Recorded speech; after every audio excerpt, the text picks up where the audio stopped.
What would you do if an entire mountain suddenly began to roar so loudly that the ground shook beneath your feet? Would you run for your life, or stay to witness what everyone believed would be the greatest miracle in history?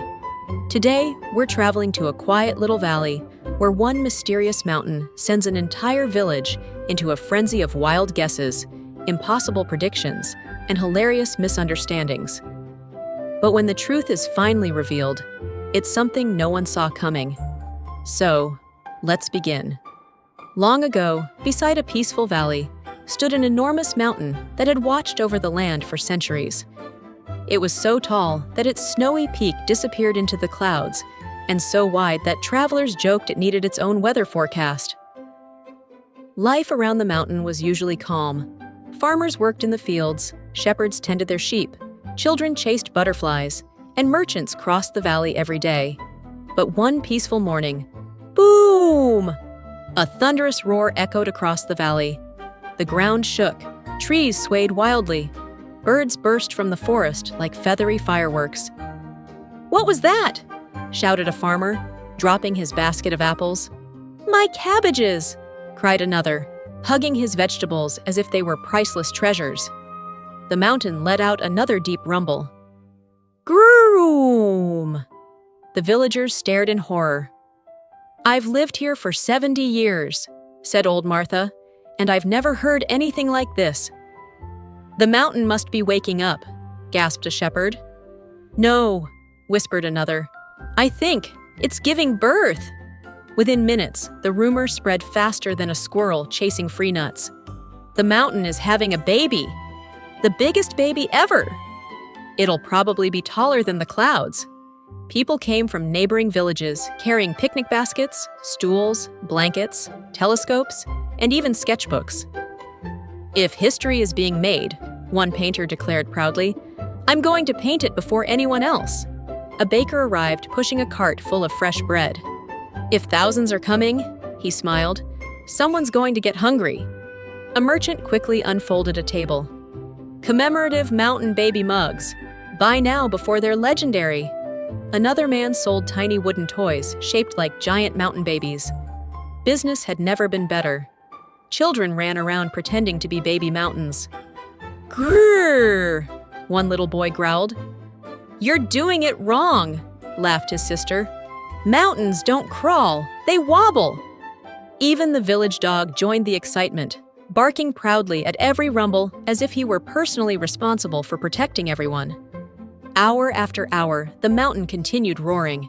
Massive cracks appeared along its rocky slopes. Dust filled the air. Every new rumble made the crowd gasp. "There it comes!" "No, now it's coming!" "No, definitely now!" People leaned forward so far that several tumbled right into the grass. One man had been holding his breath for so long that he fainted before anything happened.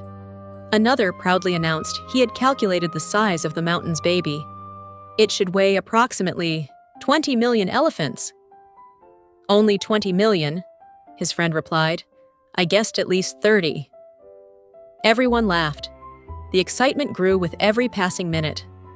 Finally, the loudest roar yet exploded through the valley.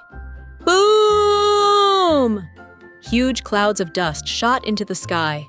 Rocks rolled down the hillside. The ground trembled harder than ever before. "This is it!" everyone shouted together.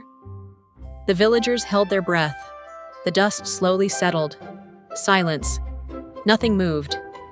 Then, from a tiny crack in the mountain, a little gray mouse poked out its nose. It looked around. It twitched its whiskers. It sneezed. Squeak! The mouse calmly walked down a rock, paused to nibble a seed, and disappeared into the grass, as if absolutely nothing unusual had happened. For several long seconds, nobody spoke. One child blinked. "That's it?" The baker sighed. "I baked 300 loaves for this?" The painter looked at his enormous canvas. "I may have overestimated the subject." The merchant quietly turned his sign around. "No refunds." Even the village dog looked confused before wandering off to chase a butterfly instead. Then someone began laughing. Another joined. Soon the entire valley erupted in laughter so loud that it almost rivaled the mountain itself. People packed their baskets, folded their blankets, and walked home smiling at how easily they had been fooled by their own imaginations.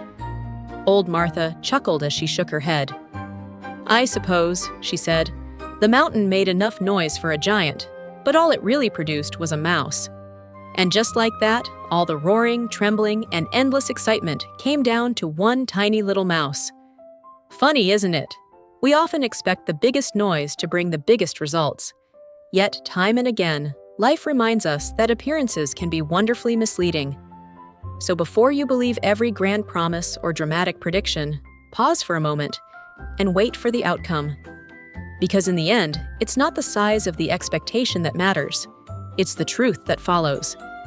Thank you for joining me on today's story. I'll see you in our next adventure.